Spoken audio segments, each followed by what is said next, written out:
Boa tarde, gente. Vamos lá para a aula 21, última aula dessa semana e última aula dessa fase, né? Na semana que vem, logo no início, estarei postando uma avaliação para vocês e aí iniciaremos uma nova fase. Vamos falar de Segundo Reinado e República, certo? Já estamos navegando aí entre oitavo e nono ano, tá? A matéria já vai começar, já iniciaremos algo mais ligado aos nonos anos. Vamos dar sequência aí até o final do ano, ver se a gente consegue recuperar tudo que perdemos aí com essa pandemia. Aula de hoje, então, aula 21, falaremos sobre revoltas populares na regência. Falamos muito nisso nesses dias, nessas semanas aí, falamos muito sobre revoltas populares, durante a colônia, quando Dom João VI estava aqui, depois durante o período do primeiro reinado, e agora falaremos sobre as revoltas do período regencial, tá? Espero que vocês absorvam disso que o brasileiro não é um povo passivo, tá? Passivo no sentido de aceitar tudo quieto. Infelizmente, as pessoas vão sendo convencidas a aceitar as coisas, tá? Hoje em dia é muito mais fácil a pessoa aceitar do que ela ir atrás dos direitos. Normalmente as pessoas reclamam, mas reclamam em casa, com o vizinho, mas na hora de ir para a rua, de se manifestar, as pessoas têm um certo receio. Não agora na pandemia, porque não dá para fazer manifestação, mas em qualquer momento, tá? São raros os momentos em que o povo brasileiro, agora na contemporaneidade, que o brasileiro vai para a rua brigar pelo que tem direito. As pessoas perderam um pouco do sentimento de pertencimento. No Brasil, depois de ditadura, depois de tudo, o brasileiro passou a acreditar que ele faz que o Brasil não é dele, que ele não pode fazer nada. Vai fazer o quê? Tá? Mas a nossa história não é assim, tá? Embora a gente tenha a nossa independência, não tenha tido uma guerra, depois na República também não tenha havido uma guerra de República, mas o povo brasileiro, quando se sentiu oprimido, teve o costume de ir para a rua, sim. Teve várias manifestações, revoltas populares, guerras populares. Em vários momentos, em várias regiões, o povo brasileiro foi para a rua, foi para a porrada, foi para o pau, para procurar os seus direitos, procurar o que era melhor para ele. Tá? Hoje, procurar o que é melhor para você, às vezes, pega até mal, as pessoas te olham torto. Tá? Quando você vai buscar os seus direitos, quando uma classe de trabalhadores, ou um Estado, ou qualquer coisa, ou um grupo como as mulheres, como o movimento negro, movimento gay, luta pelos seus direitos, as pessoas olham torto, como se eles estivessem exigindo mais do que eles merecem. Não é não.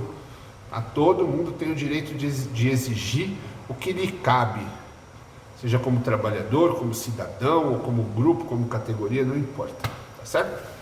Mas vamos lá, depois desse desabafo, vamos para a aula.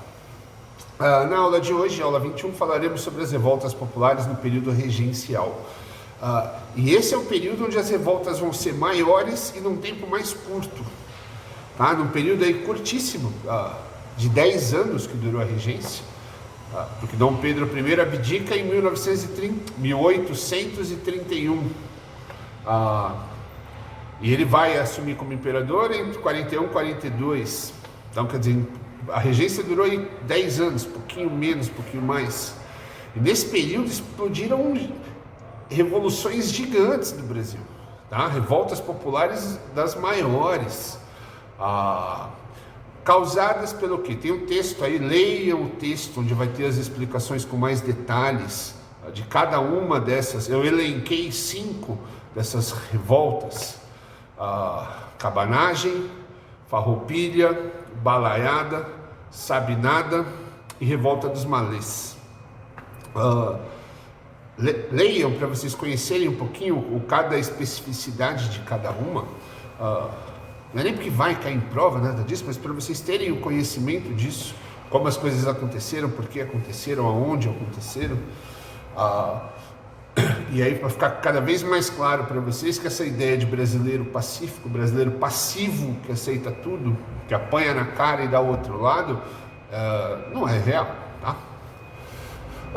Na regência, essas revoltas aconteceram com mais constância e com mais força, por vários motivos. O primeiro é a sensação de desgoverno. O Brasil, ele foi colônia, ele tinha um rei, então os brasileiros obedeciam, o povo que morava aqui obedecia às ordens reais de Portugal. Com a independência, você vai ter o imperador, Dom Pedro I, você vai seguir as orientações do imperador, as regras do imperador. De repente o imperador sai, proclama, define um novo imperador, só que esse novo imperador não assume. E aí você tem um sentimento nacional de desgoverno, tá? De que não há um governo, de que não há a cola que nos une é o governo. Naquele momento o governo é centralizador, a gente falou disso. O governo ele evita que as regras sejam de cada província. Então, quando esse governo ele existe como regência, mas as pessoas não têm essa sensação, tem uma sensação de desgoverno. A isso se une essa falta de poder das províncias. Então, cada região não se sente respeitada, não se sente ouvida nas leis, nas regras, nas diretrizes. Então você vai ter sentimentos regionais de abandono, sentimentos regionais de desrespeito.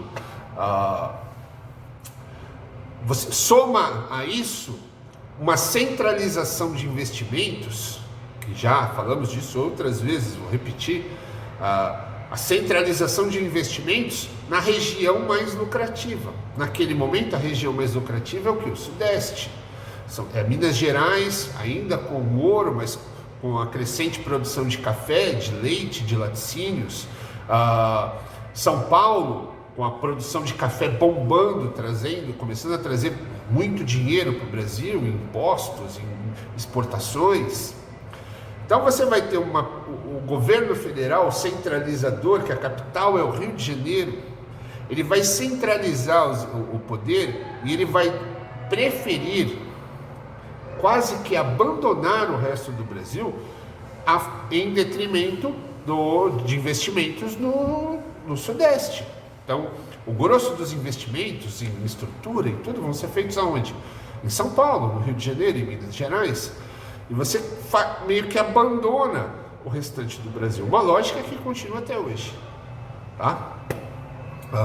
Então você vai impulsionar o desenvolvimento de uma região específica às custas do abandono do restante do Brasil. E esse pessoal sente isso, se ressente desse abandono político, se ressente desse desgoverno, se ressente dessa falta de governo, de poder regional, de não poder tomar as decisões ali naquela região. Essa priorização dos produtores de café do Sudeste vai atacar diretamente algumas elites, principalmente as elites do sul do país, produtoras de gado, criadores de gado, estancieiros. Vai atacar diretamente o Nordeste, o Norte.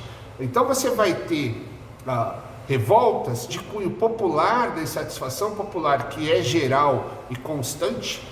O povo é sempre explorado, é sempre abusado.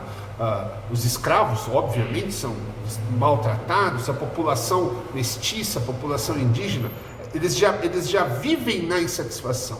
Quando essa insatisfação transborda e vai alcançar elites dessa região, aí é fogo.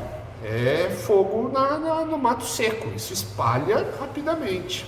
Tá?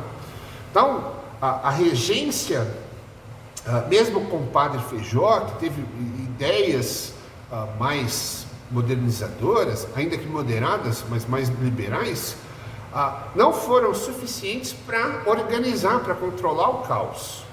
Então você vai ter convulsões sociais explodindo em todas as regiões, não. E aí é o interessante. Você vai ter a cabanagem que vai acontecer uma revolta popular gigante, enorme, que vai acontecer no norte do país. Pará, Amazonas, onde hoje é Amapá, toda aquela região, você vai ter convulsões sociais enormes. Em grande maioria das populações não brancas, você tem uma minoria branca e uma maioria absurda de índios, mestiços e negros. Essas minorias, com algum apoio das elites, vai para cima, vai procurar seus direitos, vai procurar libertação, vai procurar...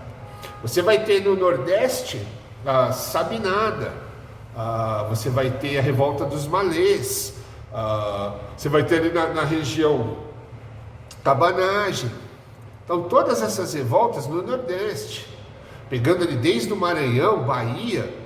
Você vai ter no Sul os farroupilhas, grupos estancieiros do Rio Grande do Sul se sentindo abandonados pelo governo, e também vão entrar em choque com o governo, vão fundar a República Rio-Grandense, se separar do Brasil por um período. Olha como isso aconteceu, falamos disso várias vezes aqui nessas semanas. Em Pernambuco, Confederação do Equador, agora farroupilhas, grupos que decidem se separar do Brasil, não fazer mais parte do país, criar o próprio país. Por quê? Porque eles não se sentem parte do todo, eles se sentem abandonados. Então essas revoltas explodiram, foram todas sufocadas à força, com violência, pelo exército, pela marinha brasileira, aí já não mais portugueses, brasileiros. Generais trataram essas revoltas de forma extremamente violenta, populações, principalmente as revoltas da população pobre, como a revolta dos Malês, que é uma revolta de negros, foram tratadas com violência extrema, foram suprimidas com muita violência, tudo na intenção de manter a ordem. Mas você sufoca as revoltas, sufoca as manifestações populares, mas não cria antídotos para ela. A regência ela não conseguiu diminuir a insatisfação popular pelo governo, pela falta de governo ou pela falta de liberdade regional, e aí, essa é a questão principal. Parece repetitivo, mas essa é a questão principal. Desde a colônia, você tem uma péssima técnica, uma péssima estratégia, que é de investir no local que está te dando lucro. Diferente de grandes nações como os Estados Unidos, da qual eu já disse mais de uma vez que eu não sou fã, mas que a gente tem que admitir que ações lá foram tomadas de maneira muito mais sábia, muito mais inteligente, ao investir em várias regiões, criar um desenvolvimento geral. Nos Estados Unidos, obviamente, você tem Nova York, que é a maior cidade, mas você tem cidades gigantescas, totalmente capazes de se gerir sozinhas. Você tem em todos os cantos dos Estados Unidos grandes polos industriais, grandes polos comerciais. Por quê? Porque o investimento foi amplo, não se mirou num alvo só, se atacou em todos os lados. Então você criou um crescimento conjunto. Então você tem um país que, obviamente, você tem desigualdade entre os estados, entre as regiões, mas é uma desigualdade, quando existe, pequena. Você tem locais mais ricos, estados mais pobres, mas a diferença não é tão grande. No Brasil, não. Do mais rico, São Paulo, para o mais pobre, a diferença é absurda.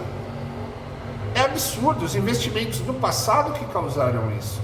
Quando o governo decide só investir no Nordeste por causa do açúcar e abandona o resto, quando o governo só investe em Minas por causa do ouro e abandona o resto, inclusive o Nordeste, que antes era poderoso, foi sucateado.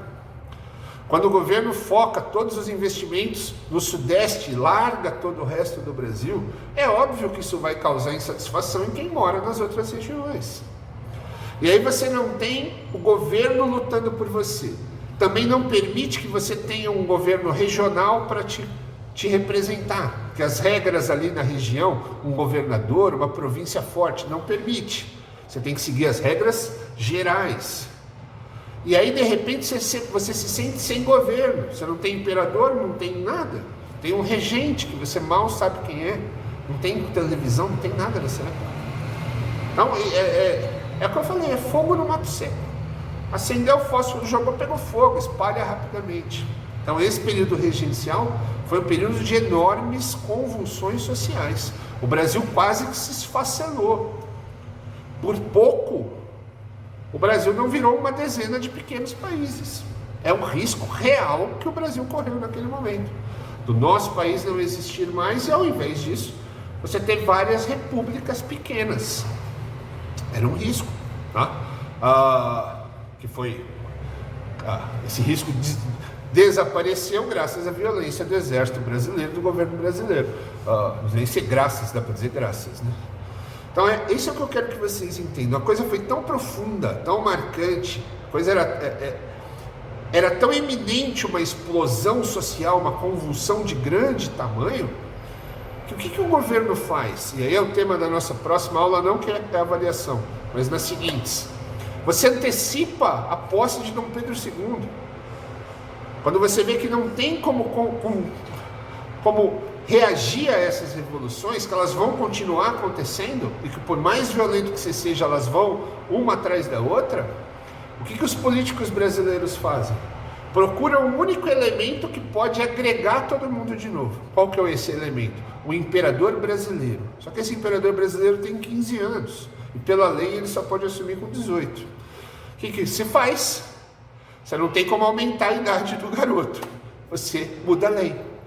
Ao invés de ser maior de idade com 18, por um período no Brasil você é maior de idade com 15. Uma manobra, uma trapaça, só para que Dom Pedro II possa assumir como imperador. Tanto que anos depois, quando ele faz 18 anos, a lei muda de novo para 18 anos. Mas aí ele já é imperador mesmo, não faz diferença. Então, esse período sem um imperador, não porque você precise de um imperador para ter um país correto. Os outros países da América eram prova disso, com presidentes. Mas no Brasil você não tinha nem presidente, nem eleição e nem imperador. Então, foi um período muito confuso, um período onde o povo brasileiro foi para a rua, foi para a luta para buscar os seus direitos. Prova de que o povo brasileiro não era passivo. E acredito eu não seja até hoje. O povo brasileiro talvez seja mal orientado, mal focado, mas passivo não. Uma hora a gente vai deixar de apanhar na cara, tá? E aí não tem político, seja de qual partido, não me interessa, que vai ir contra o povo brasileiro. O povo brasileiro, a hora que ele percebeu a sua força, a hora que o povo brasileiro se conscientizar que o Brasil é nosso, o Brasil não é dos políticos, o Brasil é do povo. A hora que o povo brasileiro entender isso e for atrás dos seus direitos, mostrar a sua força, não tem político, não me interessa de que partido, de que linha política, não tem político que possa ir contra isso, tá certo? Espero que a gente não precise bater no fundo do poço para entender isso, que a gente entenda antes, mas uma hora isso vai acontecer, beleza? Bom final de semana para vocês, até semana que vem, prova na primeira aula, hein?